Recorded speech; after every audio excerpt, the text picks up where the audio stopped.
കസ്റ്റഡിയിലായ wrapper വേടൻ കഞ്ചാവ് ഉപയോഗിച്ചതായി സ്ഥിരീകരിച്ചിട്ടുണ്ട് police. S Shyamkumar വിവരങ്ങൾ നൽകും കൊച്ചിയിൽ നിന്ന്. ശ്യാമ, നേരത്തെ പറഞ്ഞതുപോലെ ഈ വീട്ടിൽ കഴിഞ്ഞ ദിവസം ഒരു പാർട്ടി നടന്നു.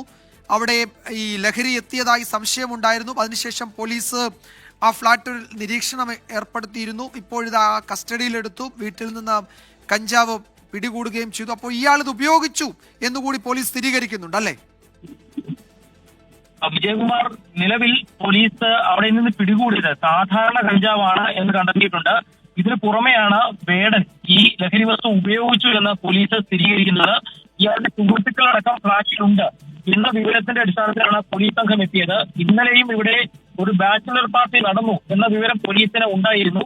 ഇതേ തുടർന്ന് ഈ ഫ്ളാറ്റ് നിരീക്ഷണത്തിലായിരുന്നു. ഇതിന് പിന്നാലെയാണ് ഇന്ന് വീണ്ടും ലഹരി ഉപയോഗിക്കുന്നു എന്ന വിവരം പോലീസിന് ലഭിക്കുകയും പോലീസ് അവിടെ എത്തി ഇപ്പോൾ 5 ഗ്രാം കഞ്ചാവ് പിടികൂടുകയും ചെയ്തത്.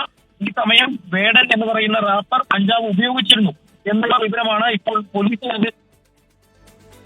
യെസ്, ചെറിയ സാങ്കേതിക പ്രശ്നമുണ്ട്. വേടൻ കഞ്ചാവ് ഉപയോഗിച്ചു എന്ന് പോലീസ് സ്ഥിരീകരിക്കുന്നുണ്ട്. നേരത്തെ നമ്മൾ പറഞ്ഞതുപോലെ കഴിഞ്ഞ കുറച്ച് ദിവസങ്ങളായി ഈ ഫ്ളാറ്റ് പോലീസിന്റെ എക്സൈസിന്റെ നിരീക്ഷണ വലയത്തിലായിരുന്നു. അവിടെ നടന്ന പാർട്ടിയിൽ ലഹരി എത്തിയതായി പോലീസും എക്സൈസും കണ്ടെത്തി. ഇന്ന് നടത്തിയ പരിശോധനയിൽ കഞ്ചാവ്, സാധാരണ കഞ്ചാവ്, ഹൈബ്രിഡ് കഞ്ചാവല്ല, സാധാരണ കഞ്ചാവാണ് അവിടുന്ന് പിടികൂടിയിരിക്കുന്നത്. അപ്പോൾ പോലീസും എക്സൈസും തുടർ നടപടിയിലേക്ക് കടക്കുകയാണ്. ശ്യാംകുമാറാണ് വിവരങ്ങൾ നൽകിയത്.